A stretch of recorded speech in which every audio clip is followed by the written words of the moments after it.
Welcome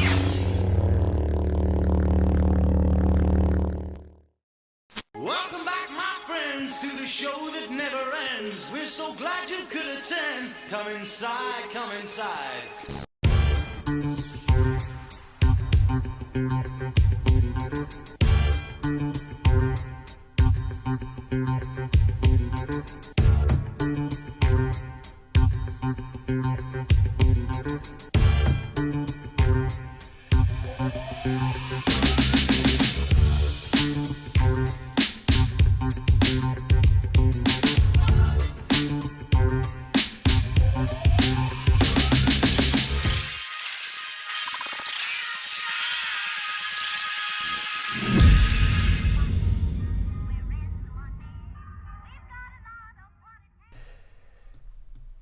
Hello one, hello all. Welcome to this January 17th through 19th edition of Show Business. I come to you as always as CP.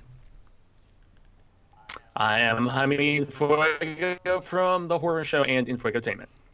And I am Lindsey of My 2 Cents of Nonsense, and I saw a bad movie this week. Yeah, the funny thing is the big hit of the weekend of January, record-setting weekend this weekend for Bad Boys for Life, the third film in the Bad Boys saga, pulled in the bread saga. It pulled in just close to $60 million. That's the 3-day. It's setting records. It's the highest grossing opening for January, and I think it's going to be the highest Martin Luther King Day 4-day. So it's just records all over the place. In a far second was Dolittle with 23 million. In third was 1917 with 22 million. So it was actually pretty close, 2 and 3. And in fourth, Jumanji finally leapfrogged Star Wars, and it pulled in 10 million. So tell us about the great film you saw, Lindsey.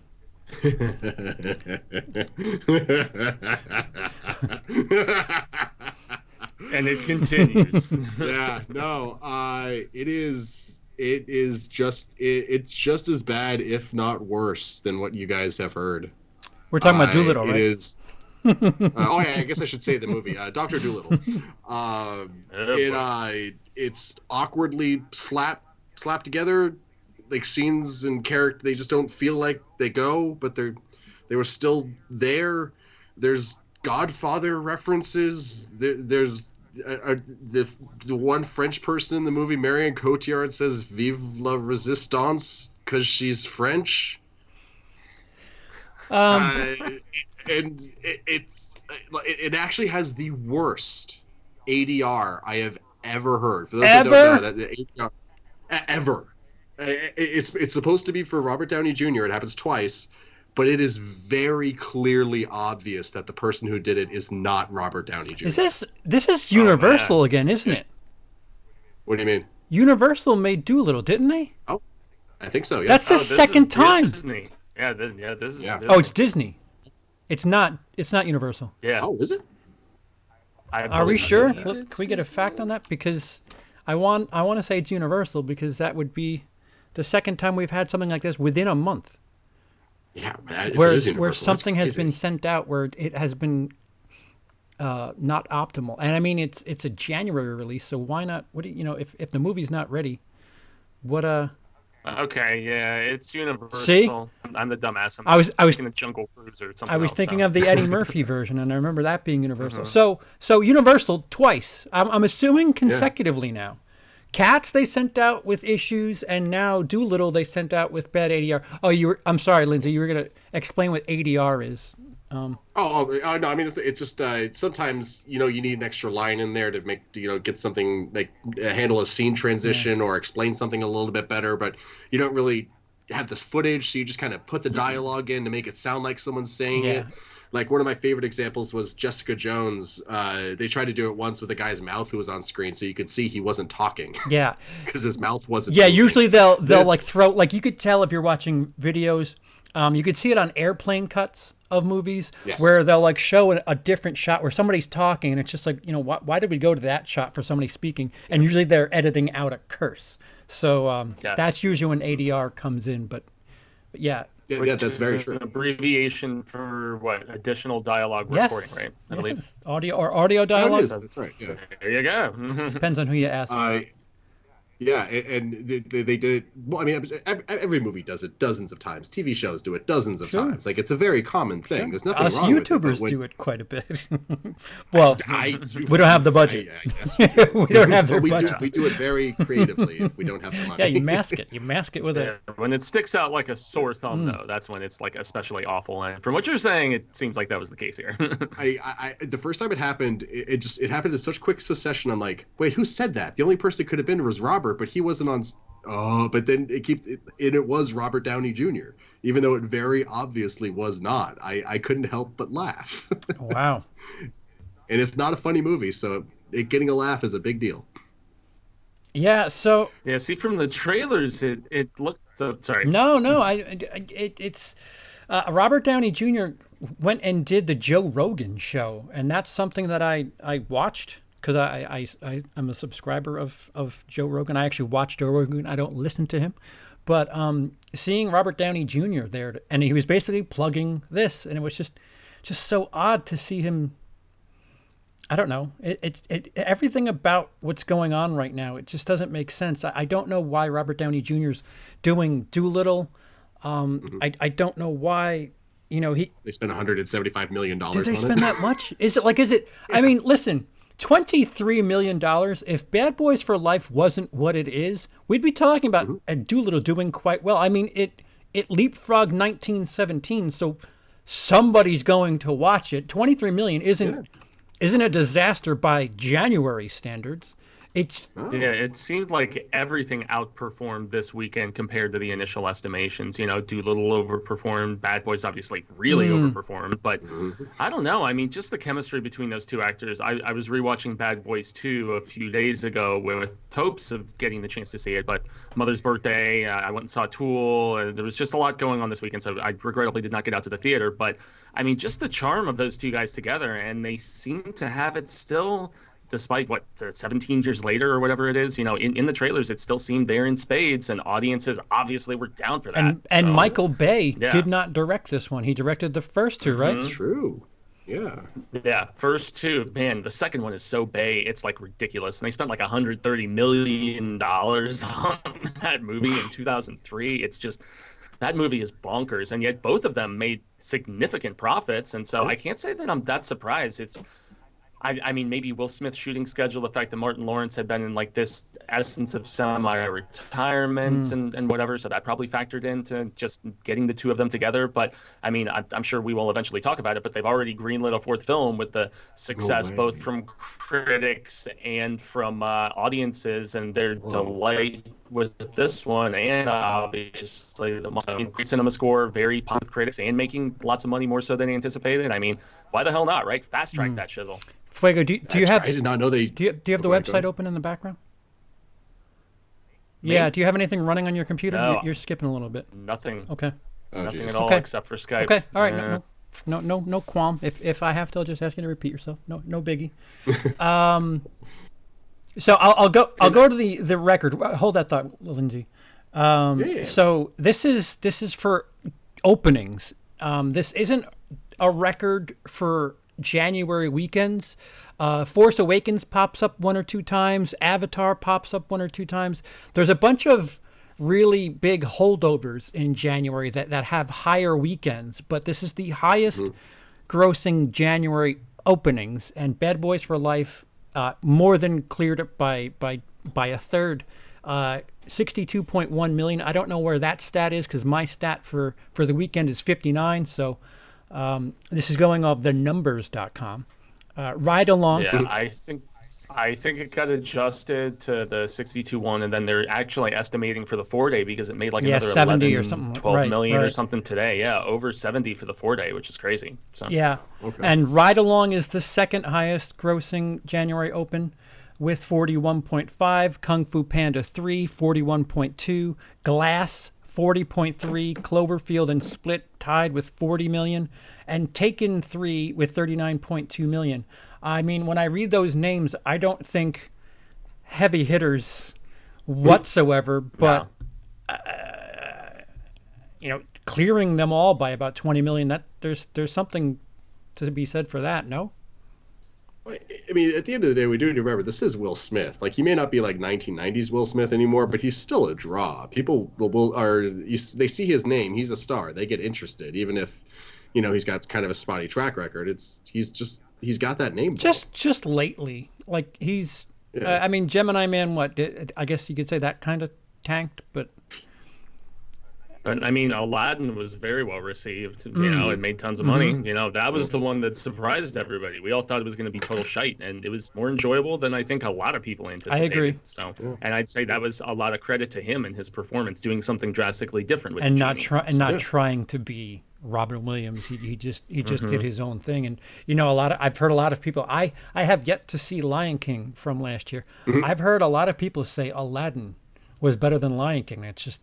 If you ask, I liked it a whole lot more. Yeah, I was shocked to say that, but it's so this is twice over the course of a calendar year now that Will Smith is just kind of maybe he is back and bankable like that, because everything about this Bad Boys release said stinker. Everything about it said disaster, failure. Michael Bay wasn't attached. The advertising wasn't. I mean, to be fair, no Michael Bay. That's like, okay, maybe, well, I mean, maybe, the gang was back together. Why not the guy who shot the first two? But like you said, Michael Bay perhaps isn't the he could be an anti-draw at this point, but. Everything about this. Well, you take Bay off the Transformers franchise, and you suddenly get arguably the best Transformers movie. It's I don't know. Wait, maybe what also the lowest gross. What are we DNA? What are we talking about? Yeah, Which but one? They didn't put the Transformers name in it, for God's sake. Bumblebee. That's true. Oh, that's right. If they like soloed it, it was like Bumblebee, a Transformers story. Another 50 million at the box office, probably. Yeah. Yeah, like John Carter of Mars. I don't think I'll never let. I'm never gonna let it go, man. I want a sequel, damn it. Yeah. So, Lindsey, was that the interesting stat you had about Dolittle? Oh no. Okay. All right. Oh boy. So I fell down a bit of a rabbit hole since I saw Dr. Dolittle yesterday. And it is a fascinating franchise dating back to these books that, were well received and liked, but by today's standards, probably kind of racist. They probably haven't aged super well. Little odd portrayals of African kings and stuff from what I've read. And then in the 60s, during not really like the death throes of the musical, the big Hollywood musical, but towards the end of it, they decided to make a Dr. Dolittle musical starring Rex Harrison from Mary Poppins. And it is one of the biggest failures in Hollywood, like ever. Really? It was supposed to cost $6 million in 1967 dollars. Its budget exploded up to 18, which oh my god, yeah. and like it did so because like a giraffe died on set before the insurance for the production kicked in, so they had to pay out of pocket for a giraffe. Another giraffe apparently stepped on its own cock. Yes, that's a thing that happened. Ducks were drowning because the ducks that they bought for this movie forgot how to swim. The place that they shot it rained more than they thought, so they couldn't shoot when they thought they were going to shoot, and had to rebuild sets over in Los Angeles. So this movie was just a runaway disaster. But believe it or not, none of that is the worst thing that happened to this movie. Okay. The biggest thing that happened with that movie was its merchandising deal. Fox in the mid 1960s thought that this was going to be a huge thing. Like this was going to be a huge movie. Kids were going to go nuts for it. So they licensed out. I can't figure out if this is by today's money or by 1967's money. I'm inclined to think it's today's money because we're talking $200 million worth of merchandise for Dr. Dolittle that never sold. Mm-hmm. It was made and no one ever bought it. Uh-huh. And, well, that kind of, merchandising back in those days, not really that much of a thing. People kind of didn't care about it. They didn't really go for it. A couple of things tried it before Dolittle. It all flopped horribly. Dolittle comes along, flops horribly. And then 10 years later, in 1977, a movie comes out called Star Wars. With that George Lucas got the exclusive merchandising rights for, or at least eventually did. And he became one of the richest filmmakers of all time. Well, and if you look up the history of Dolittle, everyone who is connected to the Star Wars thing always, the history of Star Wars merchandising, right? Everyone always references the flop of Dr. Dolittle as why George Lucas got the rights. Well, mid-'60s wasn't, people, my newfound education on Westerns, Westerns were a big deal in the 60s, and wasn't that the thing that kids bought, pop guns, and they wanted to be Clint Eastwood and Bruce Wayne, and the mid-'60s was probably the peak of Westerns, no? So I think so, yeah. So it's perhaps. Well, it was the resurgence of spaghetti westerns, right? In the mid and late '60s and stuff like that, and so maybe wrong property, wrong time, or something. I think just a genuine misfire. It happens. Hell, toys. You don't think about toys anymore. That appears to be a thing that people report on now. That the movie didn't do well because Star Wars. People talk about how the toys aren't making money. It's just Toys R Us closed. So I think toys as a whole are not doing well. So. Well, you just shop them online, and they just get here when they get here. That's fair. Yeah, it's just I don't know if kids today are. Listen, I'm not an advocate one way or another. I'm not an authority or whatever. But I don't think kids today are playing with toys the way we all did when we were younger. I think Well, it's not just toys. Star Wars. It's bed sheets. It's clothing. It's little dangly things to hang from your mirror in your car. You don't have to tell me. My room is painted with it. And apparently they made Dr. Dolittle bikinis. Think about that. That's how over merchandised that movie got, and then flopped horribly. Rex Harrison on your tits. Just think about that. Well, where do I sign? Do we have anything left over? Okay. So wait, they made a Dr. Dolittle in between the what's his name? Why am I forgetting his name? Oh my God. The Eddie Murphy one. No. And the Eddie Murphy one is arguably the most successful Dr. Dolittle movie ever. And before him was. And they made two of them, right? The guy from Camp Comedy. Why is his name slipping my mind? Jerry Lewis. Jerry Lewis. Yeah. Oh. He did a Dr. Dolittle. Yeah, I thought the Eddie Murphy one was a remake of the Jerry Lewis version. So. I didn't even know that was a thing. So does that mean that there's a third? So this is what, the fourth time we've had Dr. Dolittle done? Maybe. It's a name brand. How many Tarzans have there been? Yeah. So then does that mean Eddie Murphy remade in the 90s and 2000s two different Jerry Lewis properties? Because I know with Nutty Professor, he was remaking the Jerry Lewis film. That's hilarious. Wow. I could be mixing them up. I certainly could be mixing them up. But I thought there was another Dolittle. Maybe here I'll get some Googling on that. I do think it's really cool that the most successful Dr. Dolittle movie is the simplest one. It's the one that didn't have the biggest budget. It's the one that just focused on a family and not weird high sea adventures with dragons like this new one, and not whatever the hell happened with the musical. Roger's got her back. The whole tone of this new movie was just. Yeah, the whole tone of this new one was just incredibly strange to me. From the trailers alone, that it seemed very serious and not the whimsy I would have anticipated. But then when I've seen reviews from people, most notably Ryan George from Screen Rant, and he was talking about it and something that happens in the finale with bagpipes and a John Cena character or voiced animal saying, I can't even remember the quip at this particular point, but the tweet just made me laugh immeasurably. Mm-hmm. So. So Roger Channel Dawnstar corrected me in the chat that. Yeah. Are you still going? Yeah, obviously a misfire. Yeah. So there was no Dr. Dolittle that was made by Jerry Lewis. I simply took two properties and mixed them. I mixed Nutty Professor up with Dr. Dolittle, like you do. So that's on me. Well, I do that all the time. Don't worry. I got the clumps mixed up when I was watching. I can't think of a Jerry Lewis movie now. My brain's okay. Never mind. Move on. No. It was Nutty Professor that I was thinking of. I had my. Oh, I know. I had my wrong Eddie Murphy CGI property in my head. So the set. Dr. Dolittle.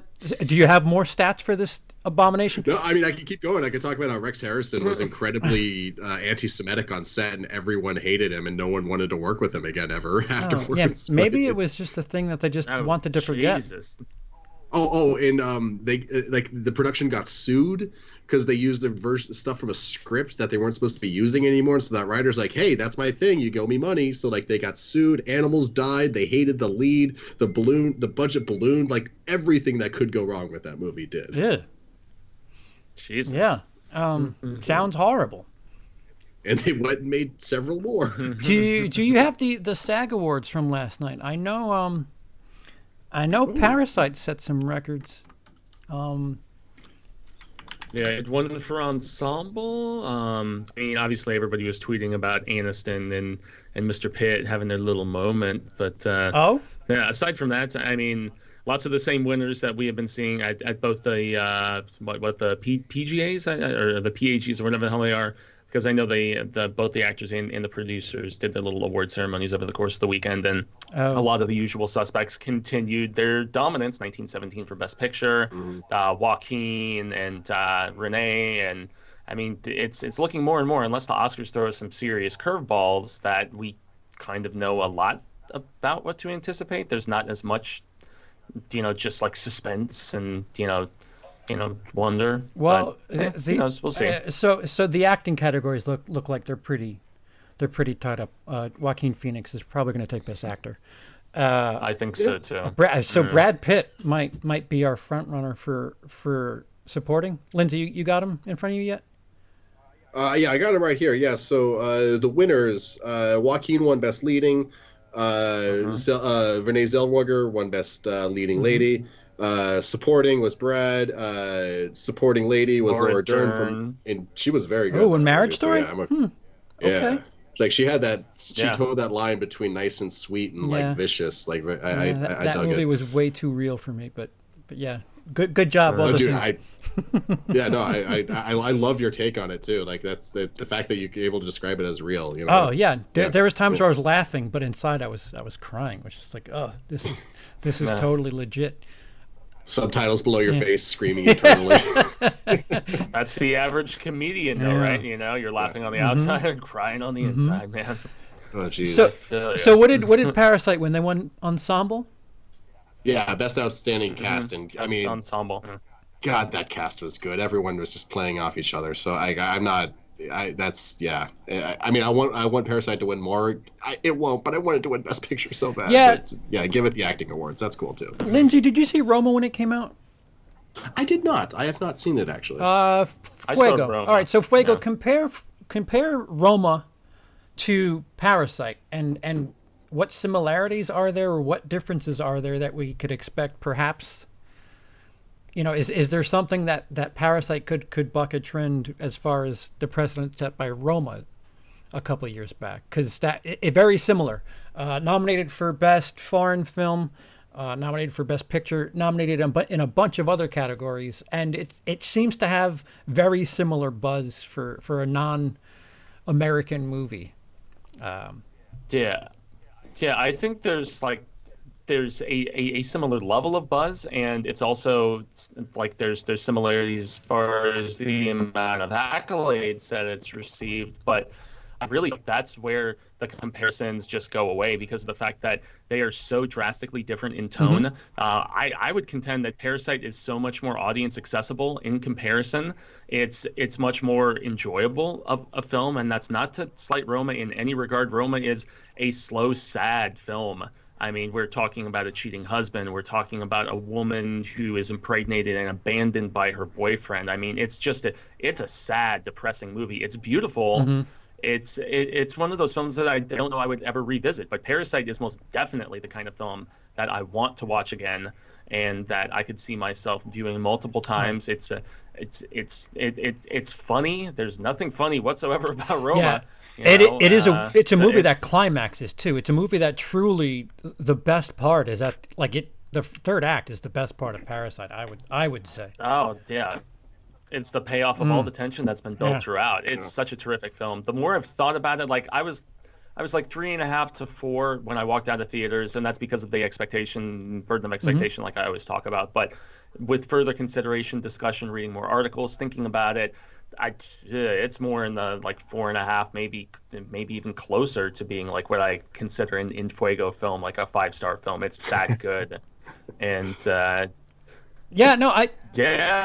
mean, it's just more enjoyable, slow black and white film and all this other stuff. I mean, Parasite moves at a faster pace, especially when all the different family elements are, the like pulling of strings and the misrepresentation and just all the different stuff. And you kind of sympathize to a degree with both families, which is what's so fascinating about the film. It's like neither are really portrayed as being ultimately evil or whatever, even if one is taking advantage. It's a fascinating movie. It really truly is. Like I don't want to say like willfully ignorant, because that seems like too easy of a hand wave, but like how ignorant the richer family is. It's just fascinating. I've been dying to watch that movie. What's funny is it's like 100% of the movies I've watched have had that. 100% of the South Korean films I've watched have that theme. Granted, I'm not well versed. I just picking up on the Old Boy franchise, but there is this class underlying thing that appears to be something that at least of the movies I've watched in South Korean cinema, that the rich and poor, that appears to be something that's a through line in a lot of the stuff that makes its way over here, at least. Yeah. It is interesting. Like his movies do at least get at least attention. Bong Joon-ho here. Oakjaw. You're talking about Old Boy. Oh no, just Bong Joon-ho's movie. They get talked about. Yeah, and Snowpiercer obviously deals with similar, themes of just, all of the poor being at the back of this bullet train that's just going around, trying to have their rising up and everything. And I mean, I guess it's less of a theme in like Train to Busan, for instance, which is another that's fair. South Korean film that I'm a big fan of. That's a terrific zombie movie, by the way. But yeah, I've heard that one's good before. Actually, I forgot about that. Train to Busan is called, good. right? Yeah.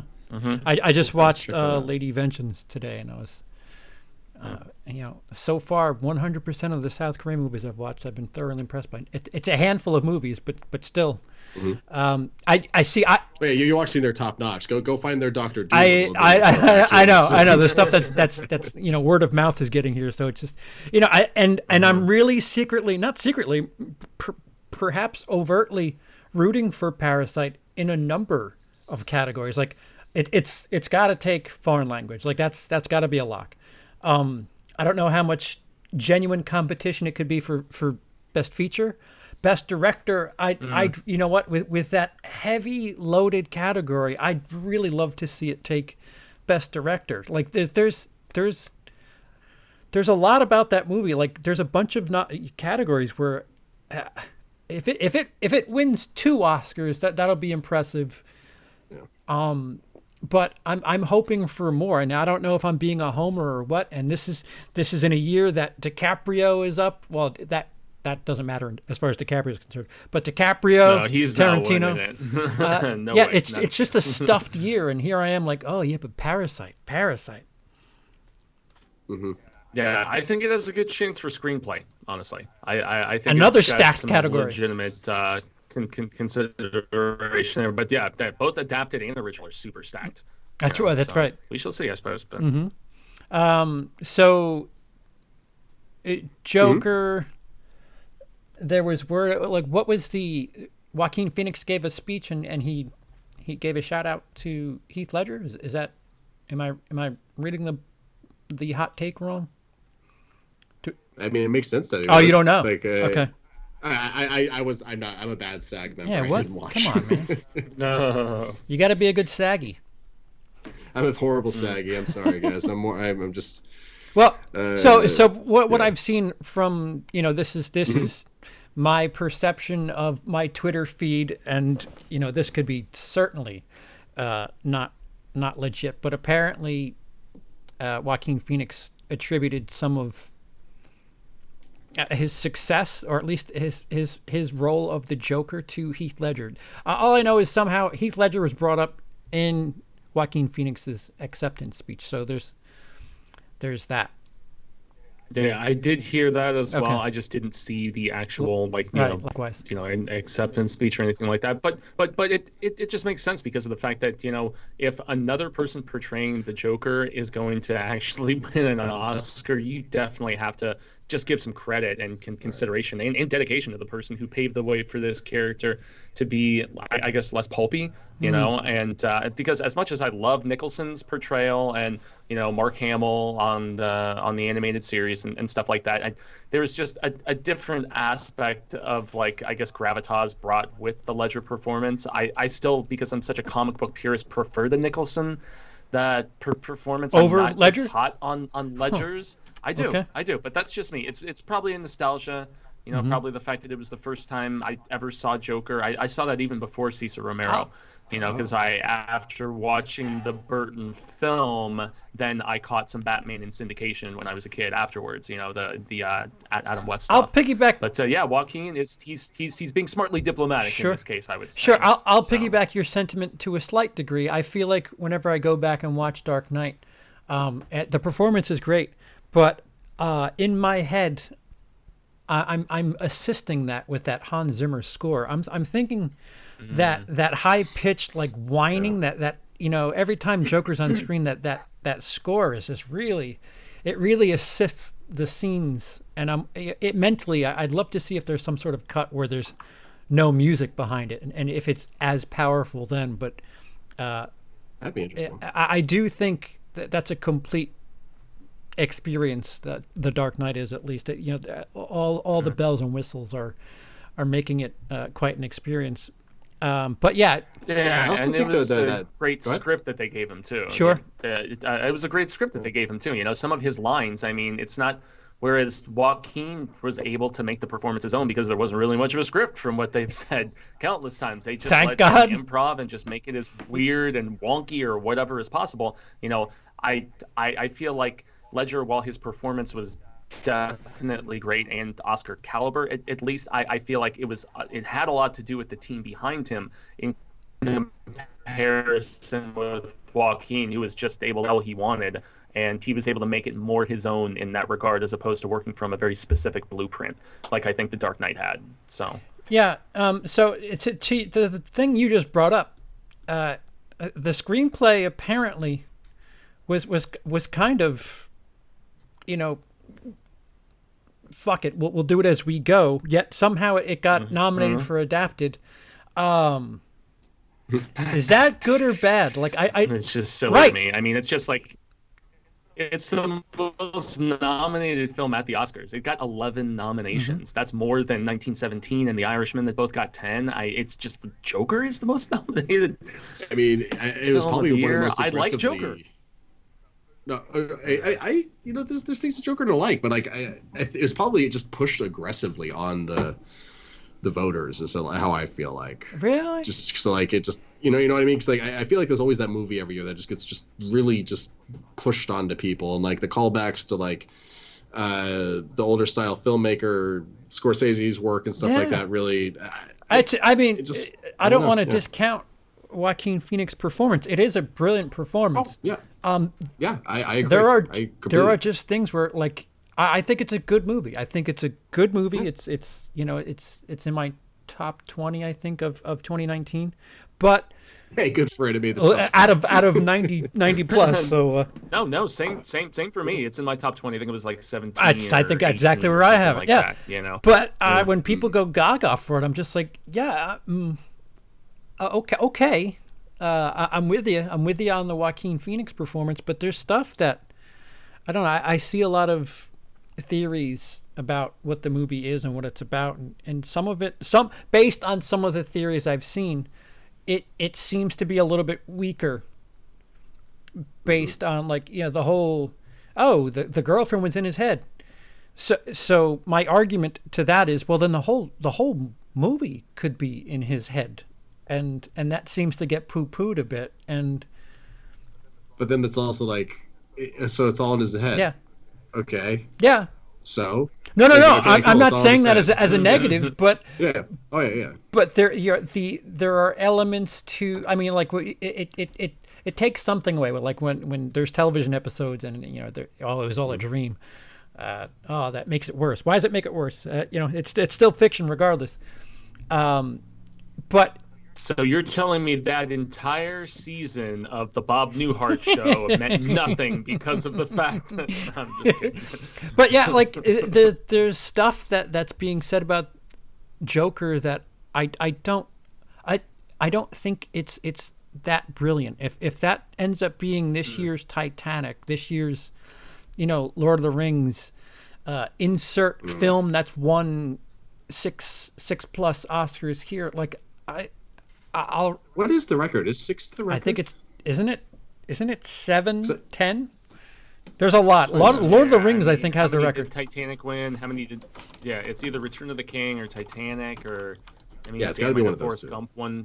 Yeah, I know Forrest Gump won quite a few as well. But I'm going to offer a hot take though, real quick, while Lindsey looks up those stats, and the fact that while it's not Black Christmas in how heavy it is, especially upon my rewatch, very forced with just its social commentary and some of its personal politics and some of the just points that it was trying to beat me over the head with. Joker, definitely. Yeah. Personal opinion. No, I agree with you. I agree with you. It's a little much. I appreciate them sort of respecting mental health in a particular light that you don't really see very much in movies, but it's like you said, there's a bit of a nobody cares about us little guys, and it's just like, all right, can you just step away from that a little bit?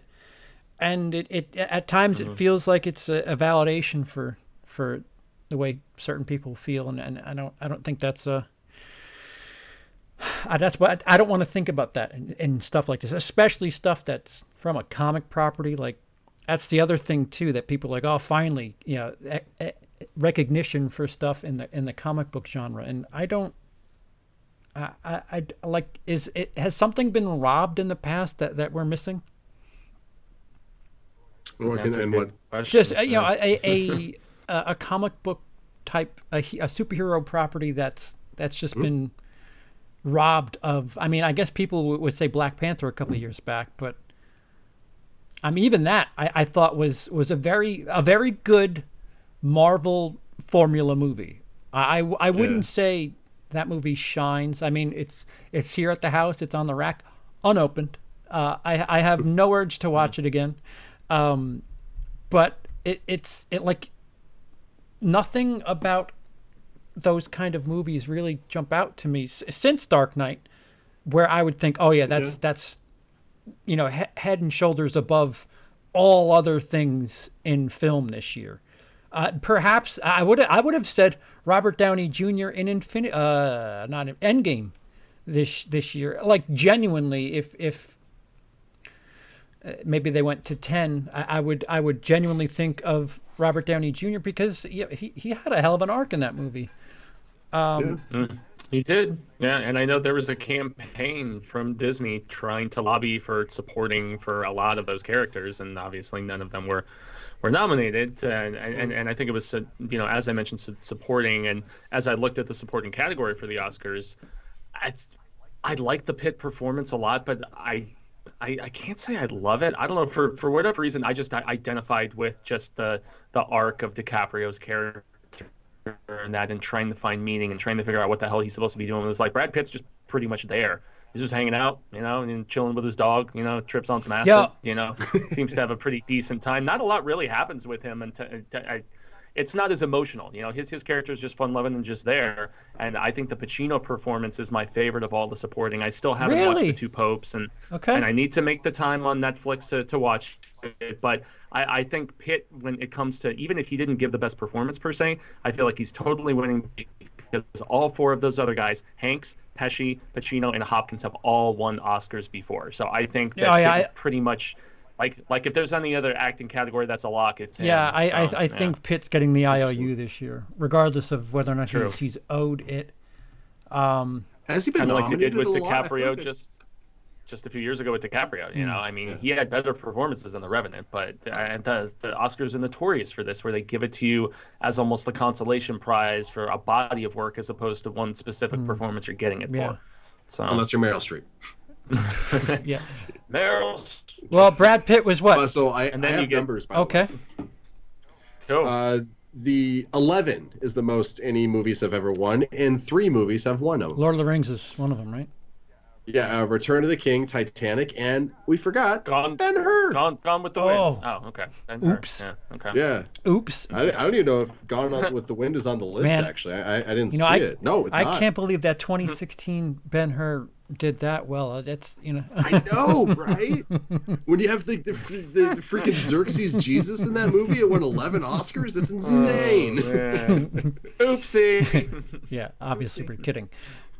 11. So we're actually talking about the 1926 version of Ben-Hur. Oh, is there an older version of Ben-Hur than? There's like 10 Ben-Hur movies. It's insane. We just know about 2 of them. Yeah, see, I get that when I talk about Scarface. Somebody's like, "Wait, are you talking about the 1939?" I'm like, "No," but well, what I loved when I was like, I couldn't stop talking about Freaks, and everyone kept going like, "What, like the 1930s movie?" Oh, like, yeah. I'm like, no. Yeah, from this past year, right? Exactly. Yeah. So what do you guys think? I mean, so the improv script, yet it gets nominated for Best Adapted Screenplay. How do you feel about that? Well, they had the balls for 96 pages to write "Do whatever the fuck Joaquin wants." That's our one for the show. Sure. And it's paid off. Clearly I'm being sarcastic. It's an absolute joke.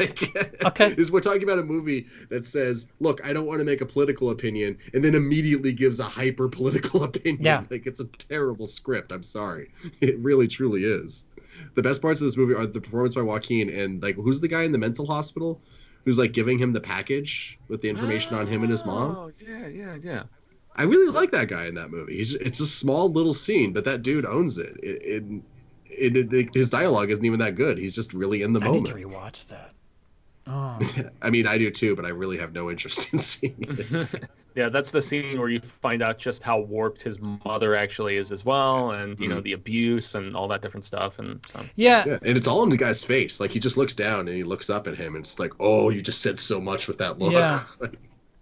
Yeah, there's things in that movie, Joker, that I don't know. Like I said, I think a lot of it is in his head, because I remember, and there have been scenes I've watched online. Again, I've watched a couple of clickbaity hot takey videos recently where people are like, "Joker's, it's gonna sweep." Come on, give us those hot takeys. A hitaki mushroom? No, there's again, I haven't watched it a second time since, so this is going on just blibs and blobs of pieces of the movie. But there's times where his confidence, like when he's spoiler, sorry for Joker, when he's on the talk show, his confidence is through the roof. But at other moments of the film, when he's having like moments like on the bus, he's very introverted, and his demeanor is completely different than moments when he's doing Joker things. So I think him performing comedy is in his head. I think a lot of it can be perceived as just his imagination, right down to the final shot. Like, you could argue that that's just the same thing when at the she asked, beginning. what were you thinking Yeah. about? You wouldn't get it. I Yeah. was thinking about the movie. Yeah. And there's that shot, like a quarter of the way into the movie, where he's just like in a padded room, beating his head against a window. Is that when he breaks the window? Like- No, that's. Or I can't remember. There's just like a random insert shot that almost feels like it was on the timeline on complete accident of him just in a padded room beating his head on a window, and then it's just back to whatever the scene was a moment ago with absolutely no one ever brings it up or talks about it. I really, you know what? Let me put a pin in this. When we come back after the Oscars, I'll try to watch Joker again and flesh out my thoughts. But Talk about the guy that saw Rise of Skywalker 7 times. I slept through 6 of them. I got to see The Crawl 7 times, is what I saw of that. And it is the best part of that movie, isn't it? The Crawl. No. The dead speak. Oh no. No, there's the moment where they're all kind of having fun in the desert. That I'm like, where was this for 3 movies? We had Finn, Poe, and her name. Oh boy.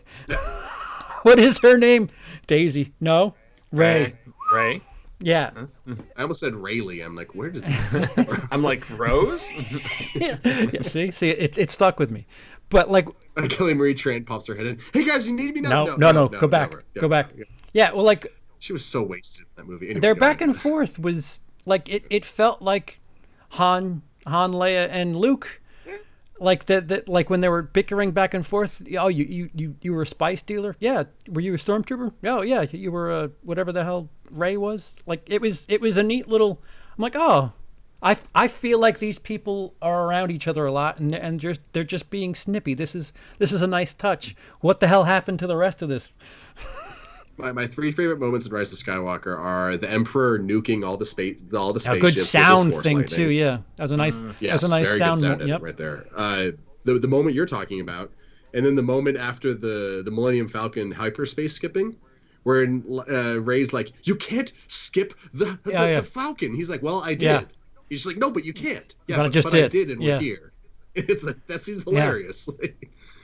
Like they really, I almost want them to make an unofficial 4th movie that's just those 3 characters. Like, I don't know, like my dinner with Andre, but it's my dinner with Ray or something like that. It's all of them just hanging out doing something completely mundane. Like, Fuego, we never got your opinion on the screenplay. No. I mean, since there was not much of a screenplay in its entirety, as far as adapted goes, I would contend for, even though I didn't love the film, like Ford v Ferrari, I think should have been in there instead of Joker. That was a film that people thought was going to get a lot more love, maybe a Christian Bale acting nomination. I mean, Damon is great in it as well. Once again, it's a film that just boiled down to subject matter not being as enthralling for me, but for somebody who doesn't even give a crap about racing, I still thoroughly enjoyed the film and thought it was quite good.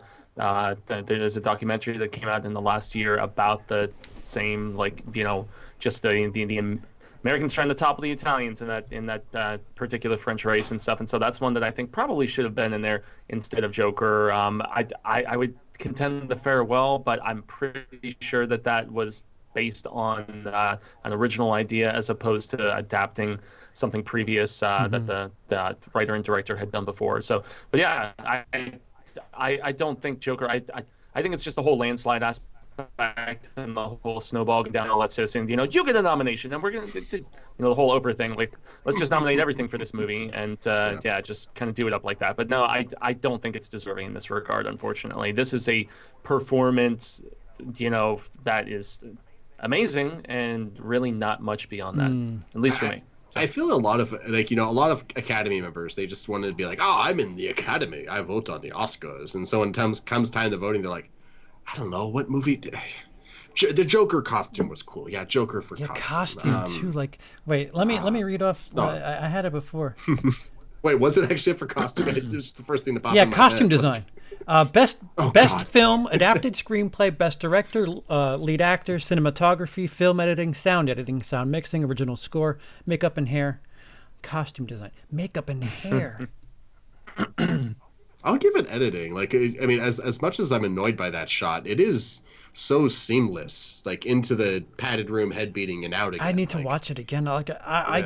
I don't know of the stuff I saw in 2020 like that. This is where what's Parasite? Film, screenplay, original screenplay, director, international feature, editing, and production design. Like international feature, that's all but a lock.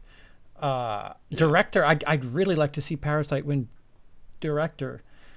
Film editing and best film. What are the odds of that? Slim. Yeah, No? I think directors going to Tarantino. They better not. Yeah. They're I finally going to reward him. I honestly think it's either him or Mendes.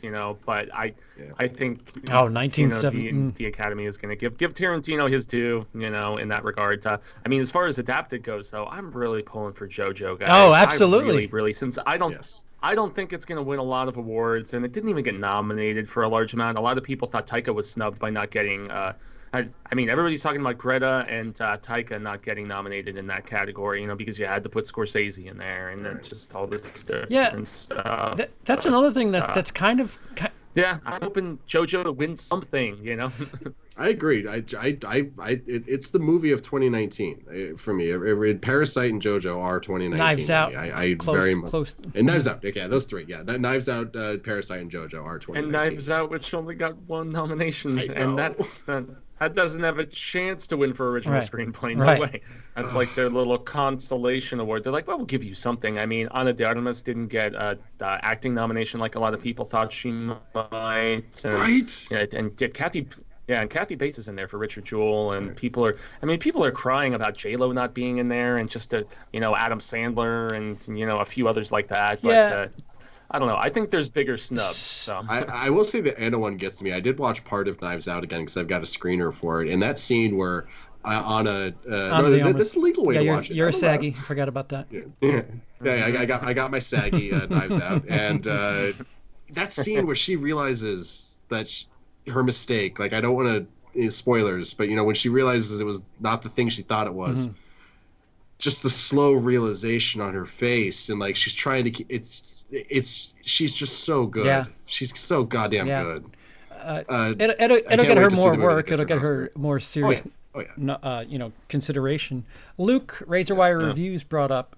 Hey, Luke, what's up, buddy? He's not in the chat. He just brought something up that the painting of. I forgot what his name, Christopher Plummer.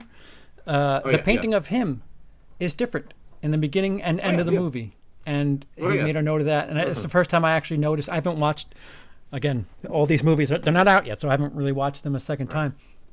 That's what you get for not being a saggy. Yeah. I gotta renew my ghostwriter credit. But. I don't know what my point was there, but so the thing I did see last night from last night's SAG Awards was Jennifer Aniston took a moment to sort of congratulate and make a point of saying Adam Sandler. She brought him up in her thank yous or whatever, or shoot. Oh, because they did they did the Netflix movie, right? The murder mystery, whatever. Oh, that movie, that comedy. Okay, sure. But I did hear something. I don't know what that was a movie that existed. I don't know if she was presenting or what, but she was at the podium, and she brought up Adam Sandler, and I think people need to calm the fuck down. When it comes to snubs and shit like this always happens. Like, you could name just as many people per category that should be in it that aren't. If you want to go, and that's just for the categories. There's always someone there's always that costume person who's been snubbed. Who knows how many times? Or that sound editor. Sure. Like the Ennio Morricone of the sound mixing, you just never know because you never pay attention to that. Speaking of Morricone, the Good, the Bad, the Ugly, perhaps the most well-known score from any Western ever, didn't even get nominated for score. So, it happens. It happens a lot. Welcome. I think people are making a big deal because Adam Sandler had that quote where he said, if I don't get nominated this year, or I think he said, if I don't get the Oscar, I'm going to make another shitty movie just to make you guys pay. And it's just like, Come on. Oh, you mean again? Like you've been doing for the last 15 years? He makes Pixels too, and there's a scene where a plumber in red overalls gets sexually assaulted by Kevin James. Yeah. I mean, thank you, Mark. Eddie Murphy in Dolomite. I would say he got robbed, but it's just That was another snub of mine. it's par for the course. I Actually, Dolomite didn't get any nominations of any kind. Yeah. Donuts, dude, guys. It's I crazy. would even say Wesley Snipes for supporting. You would mention that before. I think Wesley Snipes more than Brad Pitt if we're going supporting. Snipes fired. But have either of you seen the home version of Once Upon a Time? Is there deleted scenes from Once Upon a Time in Hollywood with Brad Pitt and his wife? Is there an extended version of that scene? Do we know that? Oh, I hope. I mean, part of me hopes there is. The other part of me loves if that's just all there ever is. Yeah. But that would be cool. If there Yeah. were. That'd be interesting. Fuego?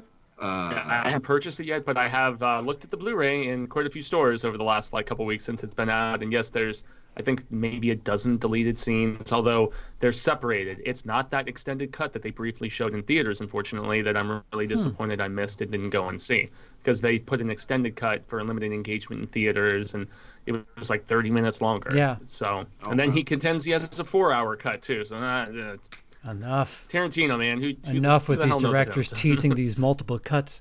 See, it reminds me of Shutter Island, where DiCaprio, his character, had flashbacks, and you'd see these like little things, like him flashing back to World War II, where he's stepping on a Nazi's gun or whatever like that, and then he wishes back. But you slowly but surely get flashbacks to him and his wife. But boy, do they pay that off in the third act, where you find out just exactly what was going on with him and his wife. So, considering what we got there in a 10-year-old movie, I'm curious to see more of the Brad Pitt characters, that little hint of a scene there with his wife. So, I mean, is the harpoon gun pointed at her, or is he just holding that's the what I'm harpoon like. gun? I really need I really need to watch it again. But there's stuff where like, oh, and I forget, that's actually based on a real thing. what? Have we not talked about that? Charles Manson? Hold on. Yeah. I don't think so. No. Well, Charles Manson. That definitely happened. And I wonder if there's more Charlie Manson scenes, or if they just stuck to that one far shot of him. But let me look up the Brad Pitt. I mean, Fuego. I thought there were some scenes that they showed in the trailer that didn't pop up in the movie, so I would imagine that there's a lot that was left on the cutting room floor with Manson specifically. So, you guys vamp from it. So Fuego, you're in the horror circle. I remember when it was first announced, Cody and friends of mine, we would talk about, Tarantino's doing a Manson film. Like that was how the news was spread to the horror universe, and it was. And yeah, I'm glad you're backing me up here, because that's. I wouldn't call that a horror film at all. Not in any way, shape, or form. Not until maybe the last 5 minutes or 10 minutes or whatever the hell it was. But if that, yeah. I mean, that was what people. If even that, it's really a single scene in the movie, and that's well, actually, there was a bloody disgusting article where he's actually at that commune of theirs, and they're just like, we want to see Tarantino make a horror film, was where Brad Pitt goes to confront and talk to that guy, and you think something's going on and it's not really going on without spoiling stuff, even though this movie's been out for like 8 months or whatever. But I mean, yeah, there was a little bait and switch of sorts, that just, I mean, Manson's an afterthought, really. I mean, Sharon Tate is an afterthought. A lot of people have criticized Tarantino for not giving her a bigger role. Tarantino snapped at somebody for that, and for giving her barely any speaking lines, even in the scene she's in. She's just sitting there and looking like a kid in a candy store at herself on screen and stuff. And I don't know, I still enjoyed her performance. I still am Team Samara as opposed to Margot as far as Australian hottie blondes, but that's just me. So, I mean, Margot Robbie's character, there's no reason to show us Sharon Tate that much if what you're going to do with the third act is what you're going to do. Like it just doesn't make sense when you add it up, especially considering how much time we spend with DiCaprio and Pitt. Like it's their movie, yet here we are just going off to look at Sharon Tate because Sharon Tate and Margot Robbie's feet because she was in a movie theater, which, by the way, dare I say, it was almost kind of gimmicky putting her in there because it didn't really serve as much of a purpose. Yeah. So.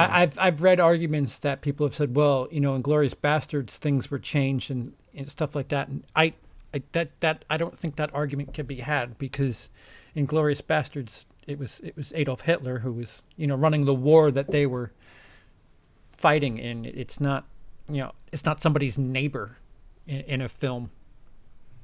Did you get? Yeah, it was a primary driving plot device in Inglourious Bastards, the changes. Yeah. In comparison with just the kind of throwaway inconsequentialness of the whole Sharon Tate. It wasn't even a subplot. It was like a subplot of a subplot. Yeah. And you can argue that Pitt and DiCaprio were dueling leads because they have pretty much about the same amount of screen time. That, yeah. It's just maybe he gets supporting because he's, his assistant, his driver, stuntman. He's subordinate to DiCaprio, even if they do look at each other on a similar level as far as friendship and stuff goes. Mm-hmm. So, but yeah, kind of forgettable. Her just her whole thing in the film, aside from the climax. Unnecessary. So, yeah, which she's not even a part of, obviously. Lindsey. Yes, I've got. Oof, are you guys ready for this? I don't know. Yes. The whole thing with Brad Pitt and his wife and that. Hey, no, you're fine. It's based off the story of Natalie Wood. Oh. Yeah. Oh, with Robert Wagner?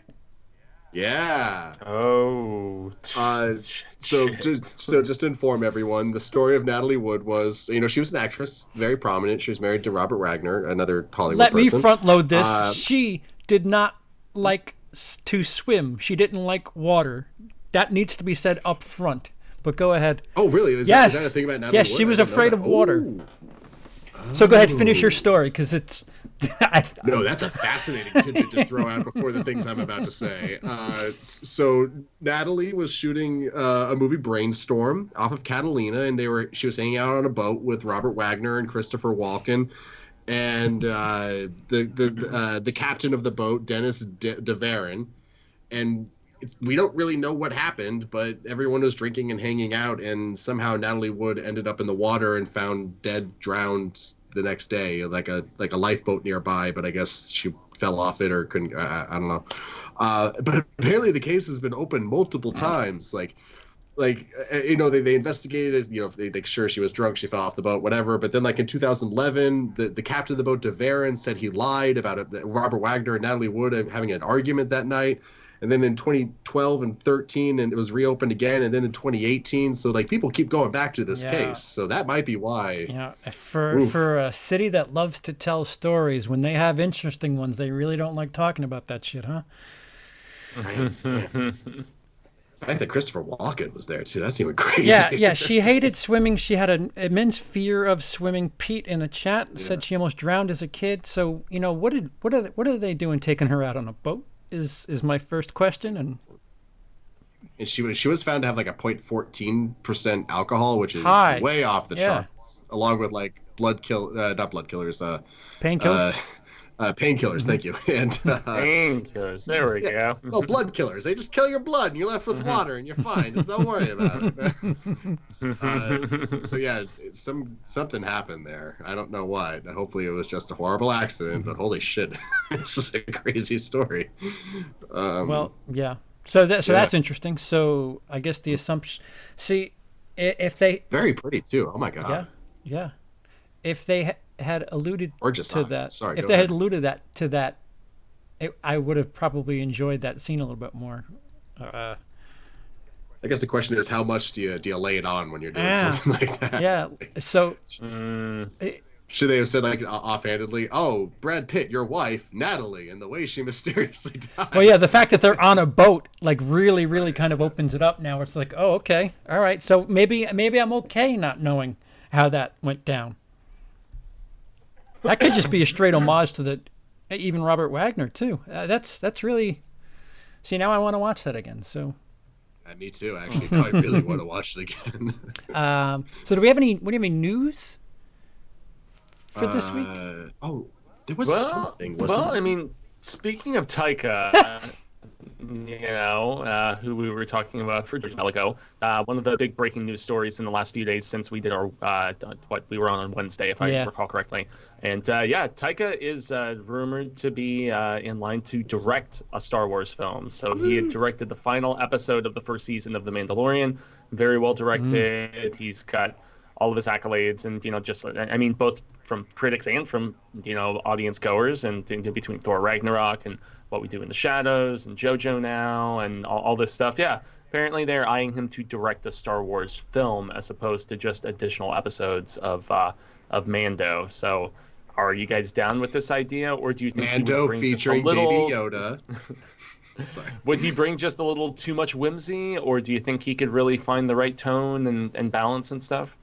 I think Tyga's at that point right now where just give him anything and just see what happens.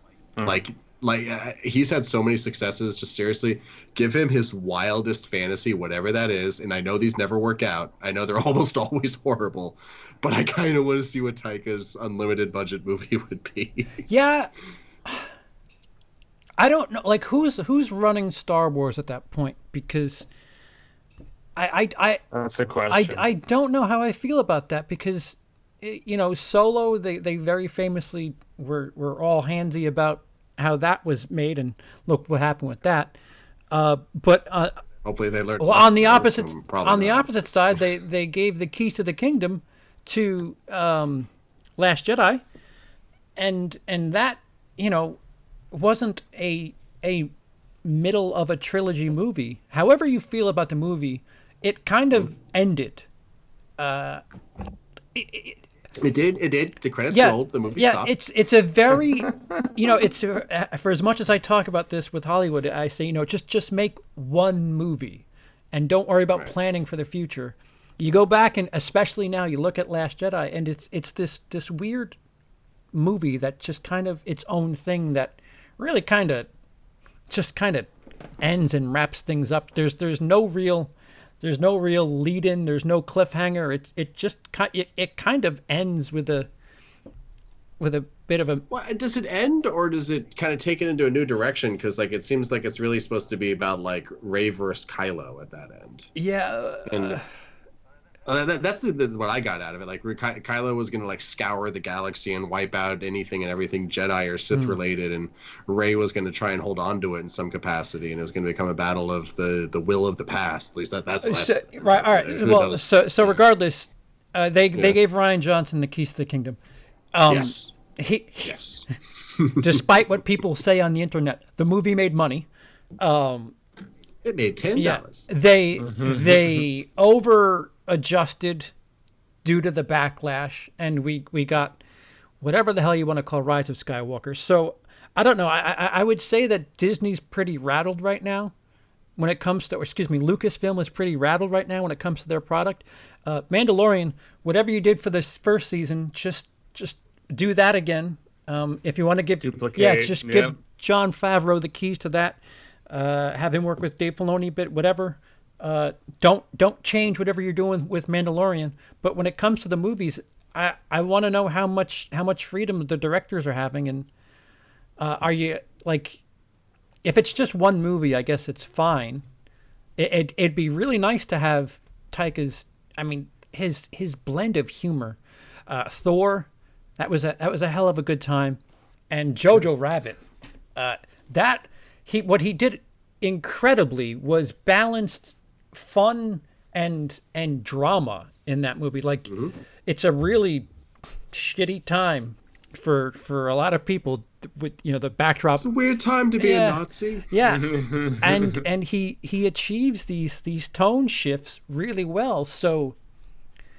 And isn't that what Star Wars is kind of about, though, in a lot of ways? It's got whimsy and silliness here and there, but at least the better Star Wars films, they have laughs and they have fun, but yet the dramatic elements hit hard and really come off effectively. And I think he proved with JoJo more so than any other film of his before, except for the one he did with Sam Neill. Not Sam Neill, Cowboy Sam Neill, Dr. Grant Sam Neill. It was a film called The Hunt for the Wilder People, and the kid from Deadpool, right? The tubby kid who was in second Deadpool. Yeah, he's in it, and he's like an orphan, and he gets brought in by this family in Australia, or excuse me, New Zealand. Don't want to get those confused. They hate each other, as I have been confirmed by many people. Oh, do they? I didn't know that. Interesting. Oh, that it's it's played up in a lot of shows and films and stuff. But the owner of the hotel that I work at, he gave me a big, lengthy diatribe about why Australians and New Zealanders hate each other, and there are a lot of aspects that point to that being. It's not just a rivalry. There's there's genuine contempt and stuff. But interesting. yeah, I with that movie specifically, he really juggled laughs with genuine heart, and so that's why when JoJo took the turn that it did, I was not surprised at all. I'm like, Taika has shown that he's more of a multi-rounded filmmaker as far as the different types of emotions, whether it's laughter and just giddy enjoyment, and actually making you think and contemplate and feel genuine sorrow and sadness. And he's shown that he is that dual threat, and I feel like Star Wars does need that. But CP's totally right in the fact that there's this kind of haphazard approach at this point from Kathleen and everybody at Lucasfilm, and yes, man, there was this hit, but I still feel like they're holding the TV medium in a much different just aspect of esteem and comparison. They're basically thinking about rebooting essentially the big screen universe, because they're not going to use any Skywalker connected characters. They're not going to bring back Daisy Ridley and Oscar and Boyega and all these people, at least for now. Who knows, give it 5-10 years. You left out a name that I think I read somewhere. Granted, who knows at this stage what is true and what. Adam Driver apparently. Adam Driver. Apparently there's really? an opening there for a Ben movie. Apparently. Well, that's the Ben they're I going to would make. be all for that. Let's find out. I mean, they just announced a comic book that's going to talk about how he got associated with the Knights of Ren and how he brought them all together and so on and so forth. I mean, dude, bring him in for a Disney Plus series or something. I think like an origin of Kylo. I would be so down for something like that. But Boyega has said he's distancing himself from the property. Rey has said she's, she doesn't see herself playing the character anytime soon. And so I mean, maybe those three friends, as they were very forcibly pushed upon us as being in that most recent film, even though they spent so little screen time with each other in those first two films in the new trilogy. I feel like there is much more of an interesting backstory with Ben to be told compared to those other characters. So. Well, the one thing that Mandalorian has taught us is you don't need Skywalkers. You don't need that lineage to tell a good story. So not at all. So just move along. Figure out something. I know you did there. Figure out a way to tell other stories in the universe while still. I mean, you watch The Mandalorian, and there's moments. I mean, does he have to be on Tatooine for some of that stuff? So there's moments where it's just they don't shove it down your throat, but it's there for you if you want it. But it doesn't mess the story up. So they need to just get away from that bloodline and rework things.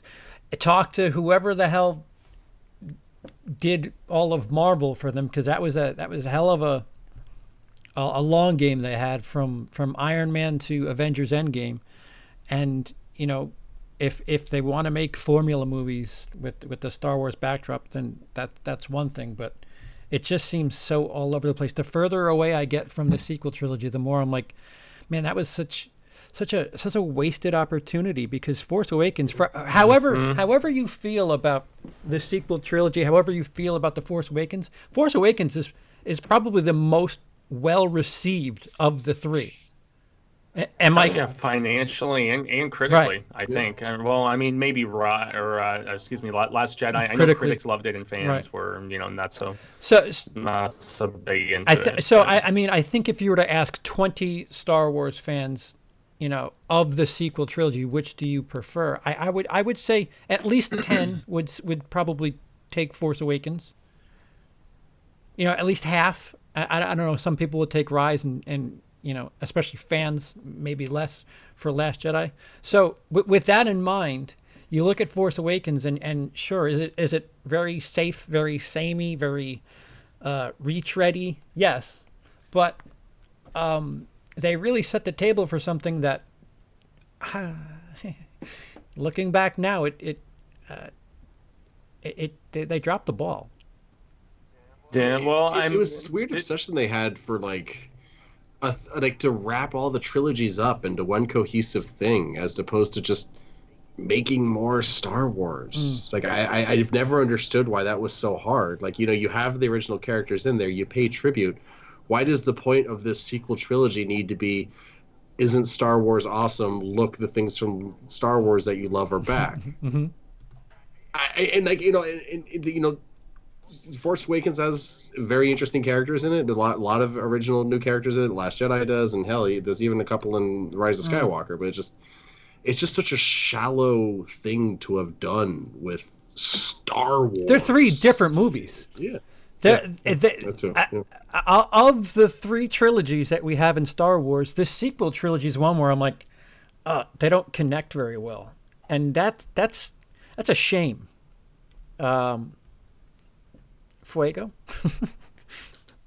Well, I mean, the one thing that I was going to chime in with is because I know we talked about this briefly in the previous episode that we did later in the week, but I still haven't been able to track it down on Reddit or wherever. But this Colin Trevorrow script, this Duel of the Fates that has been floating around, and we touched upon it briefly. And now that more people are seeing it and more people are doing these videos breaking down the plot points and all the different stuff that happened, I'm gonna put a hot take out there again and say that I blame Carrie getting drugged out and dying.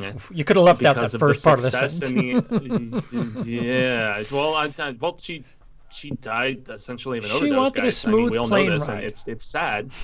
Yeah. She had a hard life. She did a lot of drugs. She drank. I know. Yeah. It's sad. It's super. It's a super bummer. But I mean, if I'm gonna just kind of sugarcoat it a little bit more, it's the passing of Carrie and the fact that they couldn't go with Trevorrow's original script, which apparently was very Leia-centric.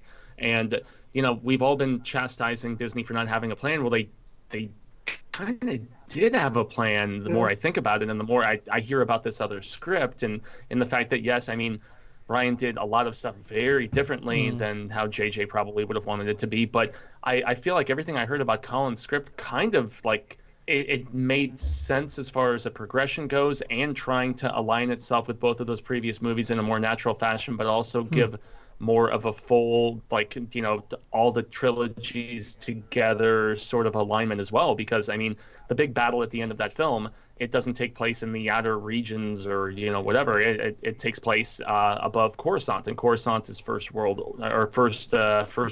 ruled at this particular point, and it's just a shell of its former self, and, all of those, lower levels of, hedonism and crime and so on and so forth have just spread upper and just further and further above, towards the surface of what used to be, just this crowning city and everything on, the capital planet or whatever.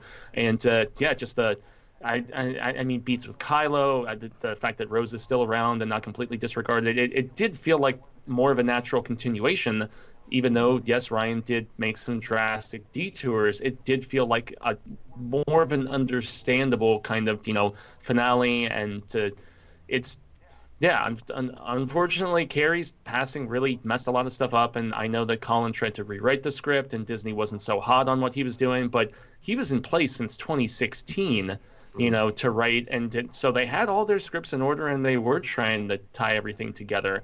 And JJ, unfortunately, was tasked with a the almost insurmountable odds to try to rewrite it and go drastically different. Colin did get some screenwriting credit, but I mean, and they did take a few of his ideas. Sure. But really, at the end of the day, there was really no way he was going to be able to please everybody. He was put in such a difficult situation. And I mean, maybe we got an inferior product and inferior finale based on really regrettable circumstance. And I mean, hot takes. We might have to do a script criticizing reading. Carrie for her personal problems and stuff. I've been wanting to, dude. I've been looking all over trying to find this goddamn script, and I have not been able to obtain it yet. I was able to find original versions of Cary Fukunaga's It script and all kinds of other things, and yet all these people are finding this script. We can get Emily to play Rey. So, shit, we've got a British actress. Shit. I could play Chewbacca. I'm sorry. That must not have been pleasant. For so and again, again, for the second time in a row, the Jumanji movie has longer legs than the Star Wars movie. So, I mean, I like that Jumanji movie. It was granted, Star Wars made a hell of a lot more quickly. It's over $1 billion now, but Jumanji is in 4th and Star Wars is in 5th, and Jumanji came out before Star Wars. So the legs are dying on Star Wars. It's a month today. Today it's a month and it's in 5th. Wow. Mm-hmm. And you know, I will say this: it is a completely unenviable situation that this movie ended up in between 6.5. You're talking about 6.5. Are you talking about 6.5? Star Wars 6.5. This guy was dead, but now he's back again. Oh, I'm sorry. Is that what you're talking about? No. Oh, just the fact that she died. Oh, in general. The fact that like fan reactions were so polarizing to the previous 2 movies. It's not a good situation, but you do have to. I mean, I just don't understand why this movie just didn't open with Leia's funeral. That would have fixed so many problems that this movie had. Like, I know you need to have Rey being trained by Leia, but like, who trained Luke in between Empire Strikes Back and Return of the Jedi? Irrelevant. Yeah, exactly. You could just open the movie with Rey confidently knowing how to do stuff now, and people would have complained. Yeah, true, but you're gonna get complaints no matter what. I do not envy the situation, but there were better ways to have handled it. Yeah, I feel that's just me. Like, again, I probably would have quit. Like, if I was about to make a movie and with a actress like Carrie Fisher and she upped and died and everything was, I would be like, no, sorry guys, I'm out. I'm not touching this. I think if we learn anything about major properties and what the internet is doing for the last 10 years or so, when you look at Warner and the DC properties that they just keep tying their own shoelaces and tripping over their own feet with, and now Star Wars, the internet voices are certainly being heard, and they're influencing things, and I think studios need to stop with that shit. Either make your movie and don't listen, or just bring people in to help you write the damn thing, because if you're going to go to that length to fix your movies and cater to complaints, then you might as well just have them in the writing room, because you're not doing what you like. You guys are professionals. What are you reacting to the internet for? It seems like if a movie fails and the internet gets loud about it, there's all this overcompensation, and I don't know. It just makes everything. Again, DC and Star Wars in the modern age and in the past 10 years have been so trippy. And I mean trippy like, oh, I tripped, not, oh, I'm high. Yeah. Well, yeah, not in a good way. Not like in a David Lynch way or a Darren Aronofsky way, or Enter the Void or something. Can you imagine the Star Wars version of Mother? Oh, I'll take it. I'll take it. Like, I love Mother. I'm one of the big proponents of that film. So many friends of mine hate that movie, but I think it's pretty brilliant personally. I texted a buddy of mine when I got out of it, just being like, okay, dude, so Mother, and he instantly called me and was like, okay, so that movie was about what I think it was about, right? And I'm like, I think so. I don't want to say it. Are you gonna? But it was just fun. Like it's also dark and horrifying, and you're never gonna forget it. But it's a hell of a movie. So, like, if a movie makes me feel like I'm on mushrooms when I'm not on mushrooms, then that's saying a lot. Yeah, I think that's if you're gonna do something with those property. I mean, we're getting New Mutants, and that was supposed to be a pseudo horror movie.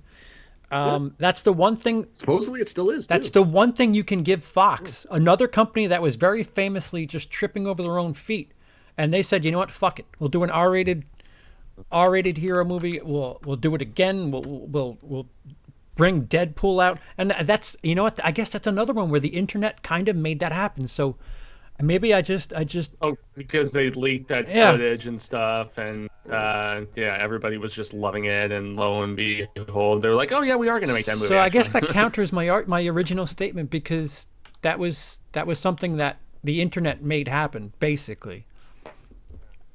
Just you bringing up Fox, though, was the news story that I was going to at least ask your guys' thoughts on, was the fact that you heard that Disney officially killed the Fox brand. And so now, but yet they still want the recognizability. Searchlight, So though. they're still using the same logoing and everything. So now it's not called Fox Searchlight. It's just called Searchlight, but it still has the same kind of imagery and stuff and, logos set up just like with 20th Century Fox. Now it's what 20th century pictures or entertainment or some crap like that. They're killing I was trying not 20th to bring up Century Fox my altogether. browser, Huh? but Yeah.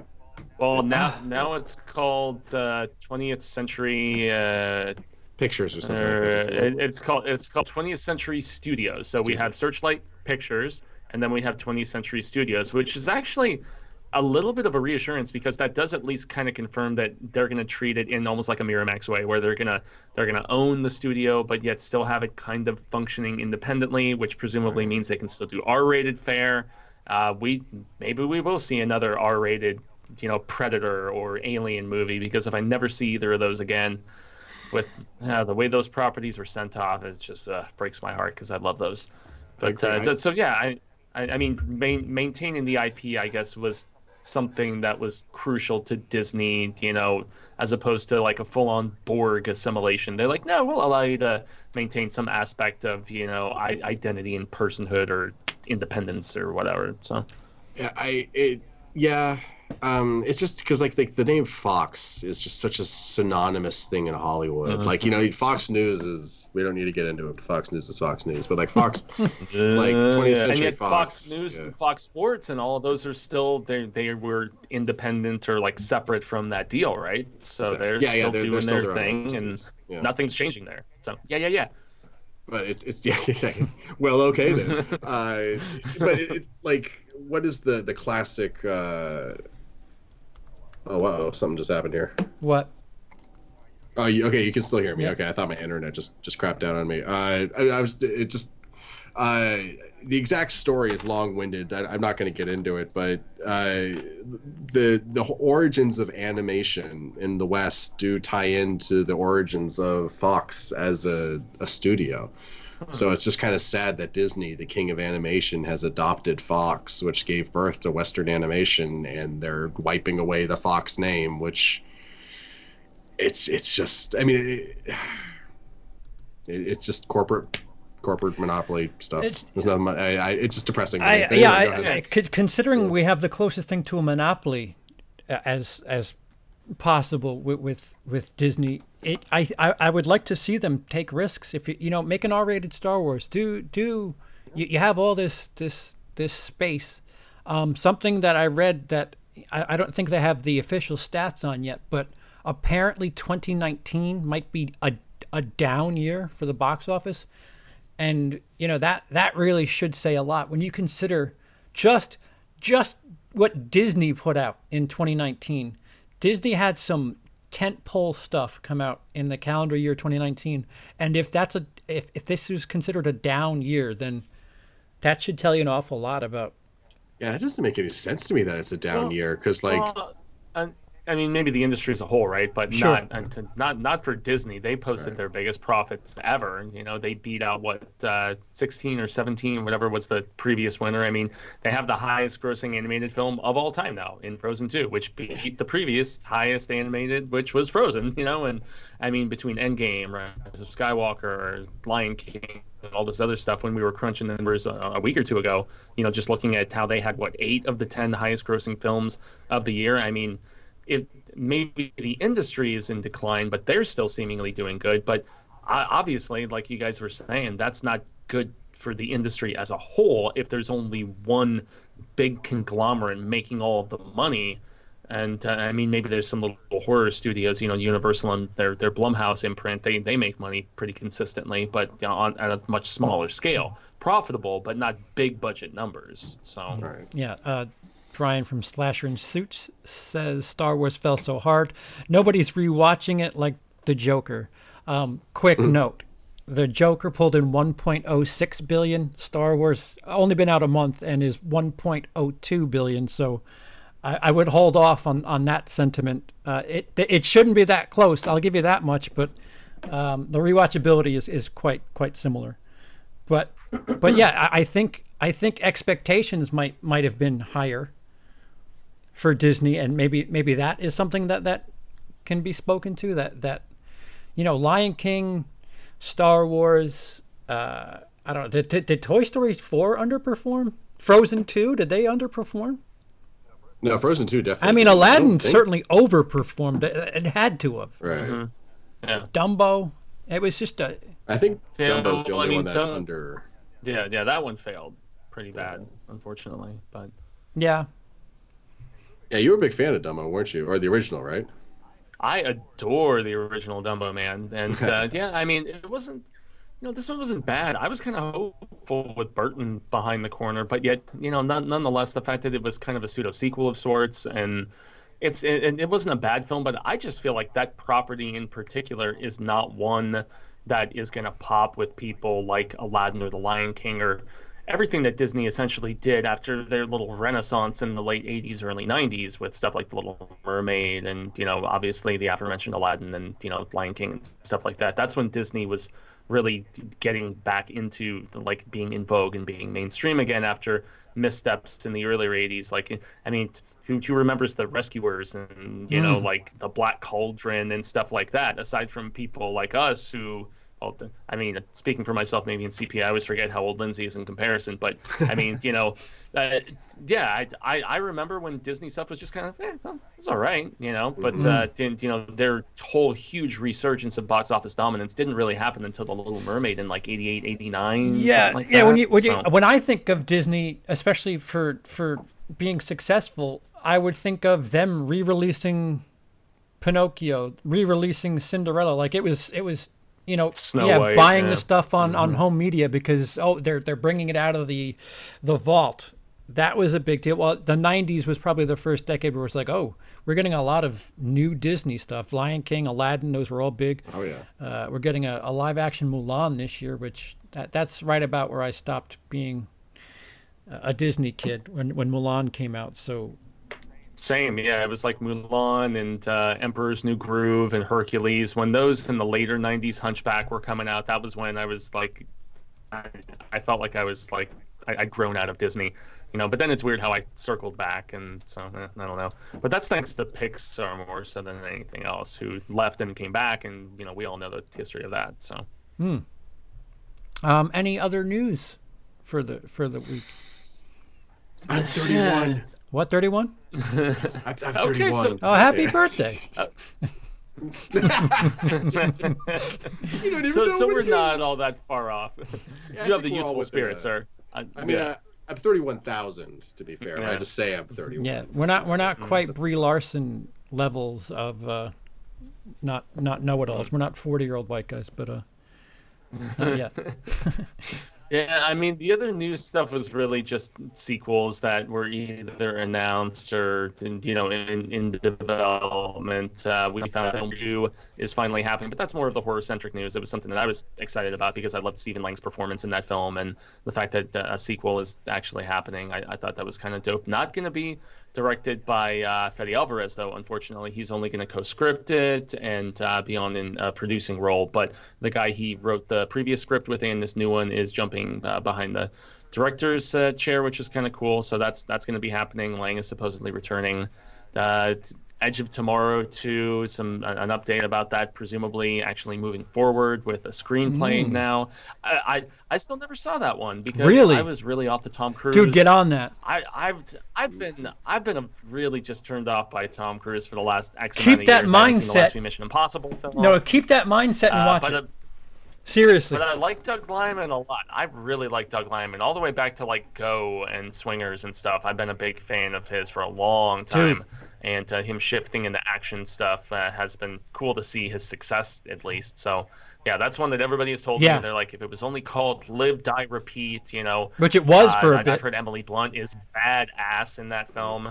and she and Tom are supposedly both at least on board to return if they can get it going forward. And then lastly, National Treasure 3 is apparently finally going to be happening. They have tapped the guys behind Bad Boys for Life to pen the script, and Nicolas Cage is already signed on. I didn't see either of the first two. I know it was trying to be like the new Indiana Jones, and I have a lot of friends who are like, yeah, they're kind of popcorn throwaway, but they were still enjoyable enough. Wow. It's, it's a more subdued Nicolas Cage, obviously. But yeah, I guess the third one is finally going to be happening, or so reports on various reputable media outlets were saying. What the hell? Yeah. Interesting. Why do they keep going back to the well with that's Disney again? Oh, it is, yes, isn't it? that's Yeah. right. National Treasures Disney. Oh. Yeah, That's why how they're old all that is. PG. I So. forgot that. Oh man. I just want to see Nicolas Cage Color Out of Space, that Lovecraft that he has. Oh, yeah, that coming just out. came out That's- on VOD, looks right? bomb. Or is coming out on VOD? It's about to come out. It's at this little art house theater that me and Cecil are trying to go check it out on Wednesday of this week, if I'm not mistaken. So Cool. Yeah, I think my uncle has access to it. I think that's where I know that from. really, I think so. Yeah. I'll look into it. What's coming out this weekend, guys? so we have the return of Guy Ritchie, which I might have early tickets for on Wednesday.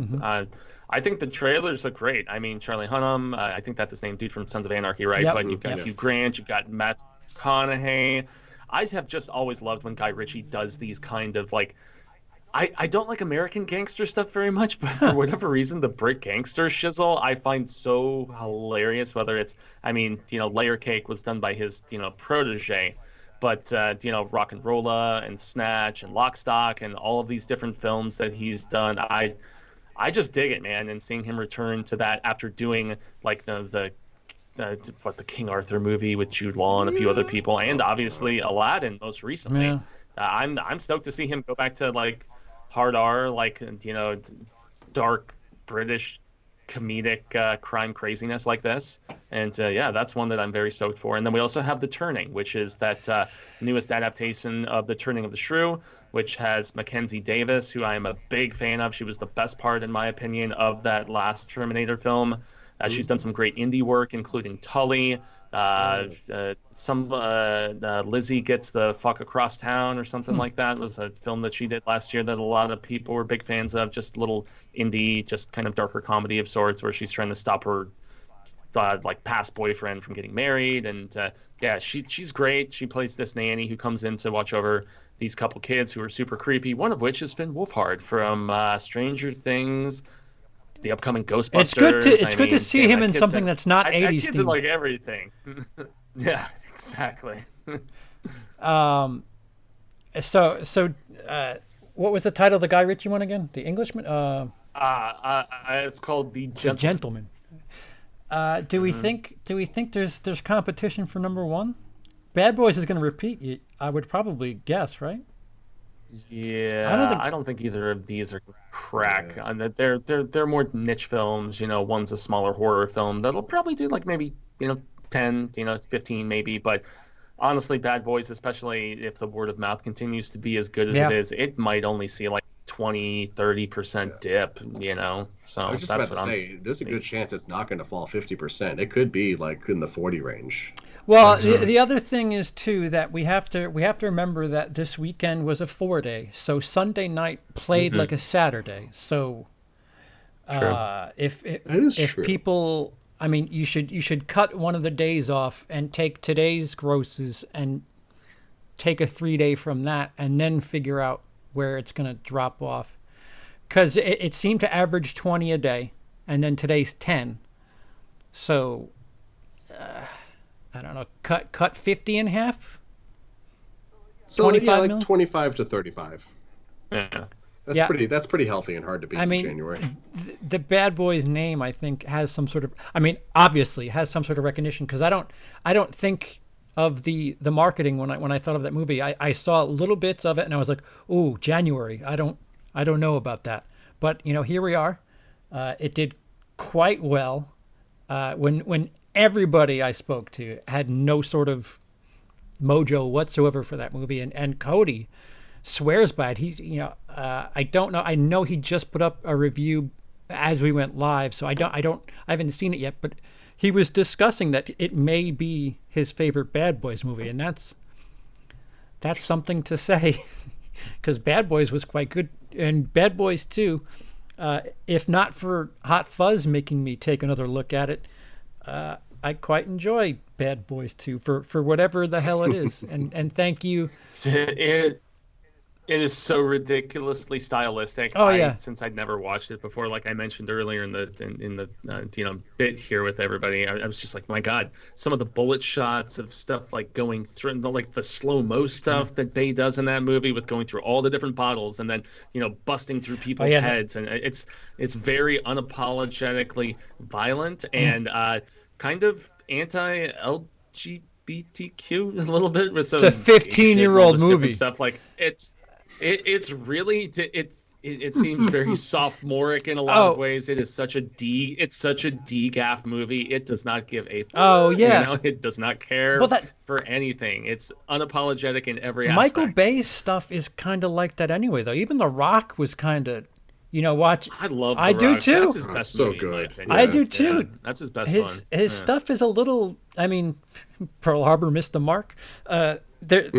He doesn't seem, he's not the guy to give you focus and you just go to. I mean, wait, he was 13 hours, wasn't he? I actually enjoyed that. Let me take that back. Pain and Gain too. Pain and Gain was good too. See, that one was a little out there too. The tone was like a little goofier. Isn't that the movie where they had to stop like every now and again and put a title screen like this actually happened? It was just like, all right. Yeah, they were ramming it down your throat. All right, let's slow down there, Mike. He has that new one on Netflix too that has Six Underground, right? Dan Wilder and like a big ensemble that I've heard it's fun throwaway Bay mayhem, Bayhem as they call it, right? So that's the Underground 6 or Underground 8 or 6 Underground, like six Underground, something like that. Yeah, I've been wanting to check that out. That does actually sound reincarnation fun. movie, yeah. Yeah, he's a talented director. He just, I mean, when he has a better script, and I mean, the one thing that you don't have in the Transformers movies, or the humor doesn't hit, is the fact that you have two very capable leads in these Bad Boys movies that have good chemistry together, good comedic timing, and so that's what lifts it up and makes it, a much more enjoyable sort of setup. Obviously, he doesn't have anything to do with this new one, but he at least laid the groundwork for those first two movies for them to just follow the blueprint with this one. Yeah, I mean, the fact that they greenlit Part 4 already, I mean, happy Hollywood, everyone. Oh, what, 60 million? Yeah. Go make the next one. Let's just. Is there a budget? Yeah, and they made this one for this most recent one. It was like 90, I want to say, but once again, it was 130. It was 130 17 years ago for Bad Boys 2. So this one, obviously, they reeled it back a little bit, and they've already made their budget back. It's already at over 100 million with the international grosses as well. So, it's probably got legs, I would say. Yeah, especially, I mean, you look at stuff like this, and again, I guess one last time, you look at stuff, heavy hitters for January, you understand why this is kind of a dumping ground. Bad Boys for Life 62, Ride Along used to be the #1 highest grossing January opening with 41.5. I mean, Ride Along, I don't remember jack shit about that movie. Kung Fu. It's a weird comedy, right? Yeah. With, Kevin Hart and The Rock, right? No, not The Rock. It's Ice Cube, wasn't it? Oh, it's the rapper. Ice Cube, yeah. Yeah. Oh, okay. Okay, so not The Rock. Yeah, that's right. Yeah, he did the something report. I don't know. I'm not even gonna mess with it. Kevin Hart has paired himself with so many other he's with The Rock a bunch. He's the weird whiny comedic kind of counterbalance. Kevin Hart, I enjoy his comedy. His movies less so. It's really kind of frustrating. But then Glass made 40.3 and Split made 40. And Glass. And those are those are movies that it's just like really, you have no competition, and that's all you got. It's just a really interesting month, but you look at holdovers, like Star Wars and stuff, I think the highest not opening. I think the highest weekend in January is like 86.3, and that's Force Awakens the week or two after it came out, and Avatar had a heavy weekend, and that was 2 weeks after it came out. So I don't know. The stats are there, maybe because of bad weather or what, but January is traditionally not strong. And here's well, and also people are watching football and Sure. all that other Sure. crap, you know. So yeah. Especially in the weekends, you know. well, so, bet because that's the only time it is. Yeah. So what am I saying for you? Come on. you look at the stats. This was a strong weekend. People were talking about 1917 possibly hanging. It won last weekend, but Dolittle making 23 with no sort of help from critics is something's going on this weekend. I don't know what to call it. I just had an interesting thought. I'm looking something up here. Is smoke burning out of your head? I mean, which got overtaken by Jumanji first, Last Jedi or Rise of Skywalker? Oh, Last Jedi. Mm. It has to be. Last Jedi was overtaken first. So wait, so Last Jedi was in first. Hold on, I'm looking at this right now. Yeah, because I know the previous Jumanji did far better numbers, you know, for extended weeks compared to Last Jedi. So yeah, it started earlier and again very similar to this, but on a tighter scale, where it picked up and that was the hit of, you know, the unforeseen hit of that year.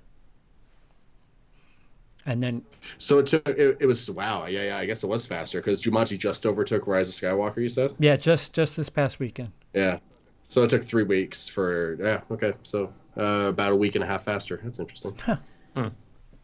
Yeah. And again, this weekend is The Turning, which I don't think it's gonna do but 10, to be honest with you.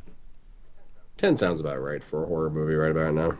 Well, there's so many of them coming up. Isn't Gretel and Hans or whatever the fudge cake that's called? That's coming up yeah, soon? that comes out the following weekend. Yeah. And then I'm Gretel and this is Hans and we are here to pump.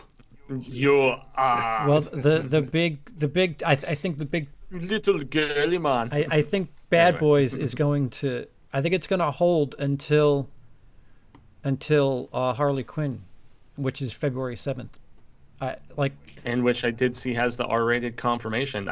I'm not sure if they just confirmed it, because you know how there was all those reports it's going to be R-rated, but until I actually saw a TV advertisement with the rating on it, I was skeptical, because I'm thinking, they could have easily filmed different versions of certain scenes with less blood and swearing and whatever. But they're obviously going for it. You know, they're doing the Terminator Dark Fate-ness of it in that regard. If they did indeed do different scenes depending on what the rating they were going to go for is. But yeah, R-rated Harley Quinn. Yeah. Curious what kind of money that could make. So yeah, well, it depends on how R-rated are they going to get. It doesn't. See, I don't think we're going to see any goodies from any of those girls. Curse. Yeah, it's probably just going to be language so. and blood. Just my treat guess. us like grown-ups. Probably. Is all. Yeah, it's not going to be I'm Harley frickin' Quinn like in those trailers. Yeah. That is not at all. Have you guys watched that Harley Quinn cartoon, by the way? No, that just came out, right? Those are R-rated, right? I think it is. I've just seen clips. I've been wanting to check it out. It looks amazing. Like, they're swearing and over-the-top violent. Like, I'm down. Dude, DC straight to home media has been. It's been the polar opposite of what the theatrical releases have been. They've been on point with their straight to DVD, straight to VOD stuff, which is animated. Oh yeah, Year One was great. Dark Knight Returns was which great. I actually own. I even like the Superman Doomsday and some of the Green Lantern stuff. It's just funny. Cecil and another friend of the horror show, Luis, who's been on a few different shows here and there over the years and stuff. They both tell me they're like the animated game and the actual like comic book game itself is significantly superior from DC. The Marvel direct-to-video, VOD kind of animated stuff, and even their comics are not very compelling in a lot of very constant readers' regards. They're just like, yeah, they're making really fun movies that people seem to enjoy, but they're not focusing much beyond that. Everything else feels very watered down, and it's just not very well done. But DC, I mean, maybe the tide is turning a little bit between Joker and some of this other stuff, like James Gunn's Suicide Squad that's coming. I mean, Wonder Woman sequel. And who knows, man? I'm more excited about DC's upcoming slate than I am about Phase 4 of Marvel. I will unabashedly you say that. You stole the breath right out of my mouth. I was just gonna say, I would like this. What would it? How surprising would it be if DC was the stronger 2020? Because it's Wonder Woman this year. Oh, we're not getting Suicide Squad this year. That's not even done. Yeah, that's 2021. So James Gunn R-rated Suicide Squad though. Damn, I'm just like the thoughts in my head. Like James Gunn has made some good, fun R-rated movies. I'm excited to see one with superheroes. Yeah. So like, there's nothing about Marvel this year that really screams to me. But I would say the same thing about Harley Quinn though. That's 2 weeks ahead. I'll make a quick announcement before I hand it off to you guys to end the show. We're in preliminary talks, and it's a probability, but this show will probably get a bit of an estrogen boost in the near future. It might be part-time. It might be part-time to long-term, but I am getting temporary boob implants, yes. Some days I'll take them out, other days I'll put them in, but it's going to be an interesting ride, guys. But So I'm so happy for you, sir. No, not sir. No, I'm still a dude. I'm just getting the implants. That's it. I'm not changing my sex. Estrogen with boobs. Just it's a bad joke. It's not focus on it. Just move on. It may be soon. It may not. But we're working it out.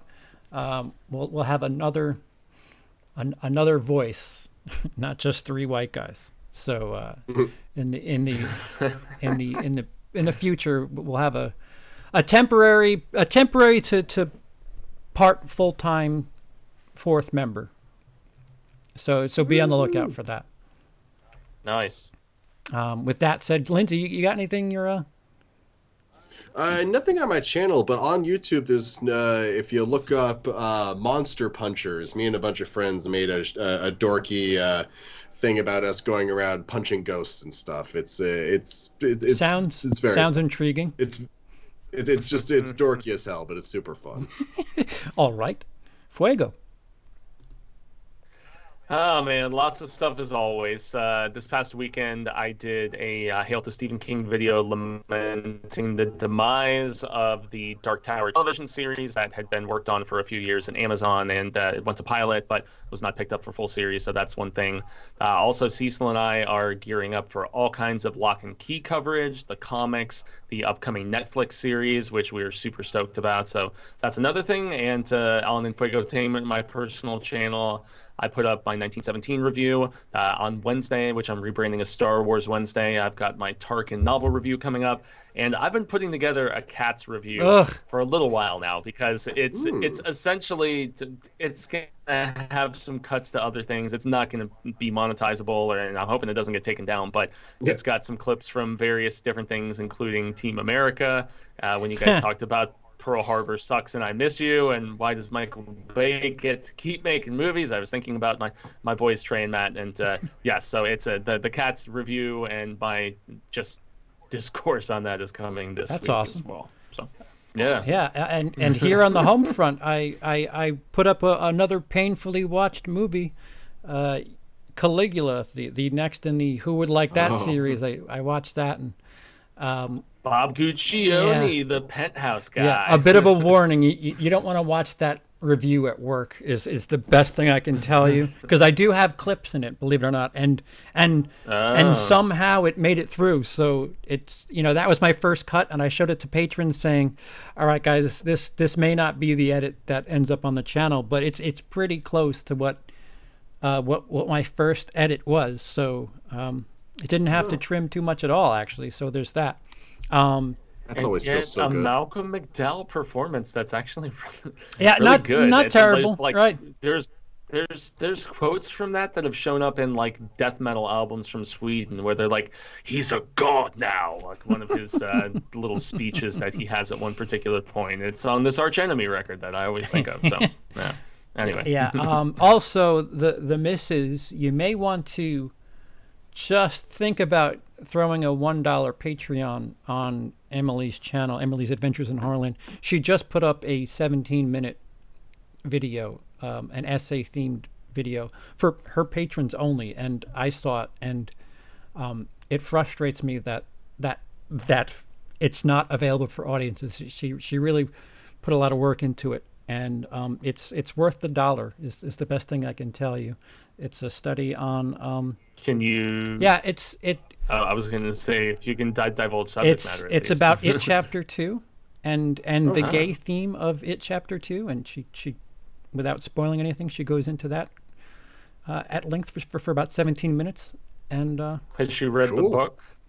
I don't know. All I know is she's been working on a bunch of stuff. Like, we have a bunch of like horror books here, and she's been working on stuff. She's got this history of horror thing that she's working on, and I thought that's what she was putting up. And here it was. She was editing something completely different.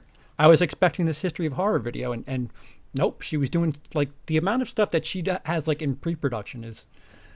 The girl works too hard, and again, $1. It'll be worth your time.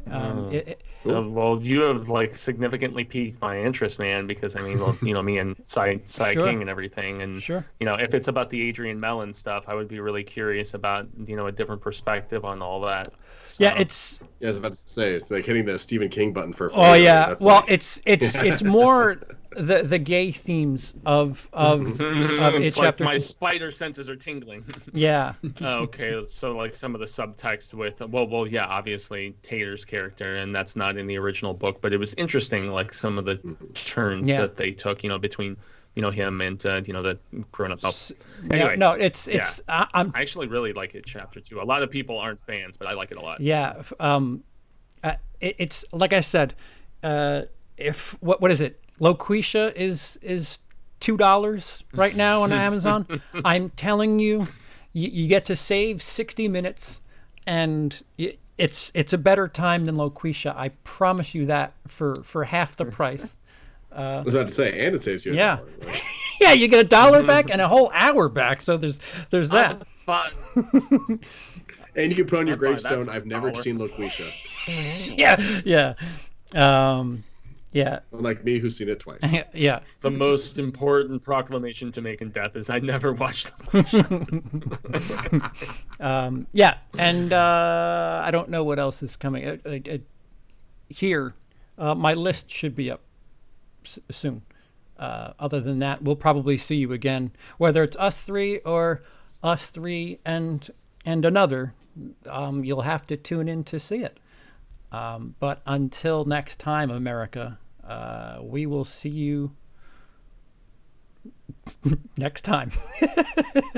We'll see you post-impeachment next time. Have a good day. Brother. Thanks, everybody in the chat. Embrace the Bay.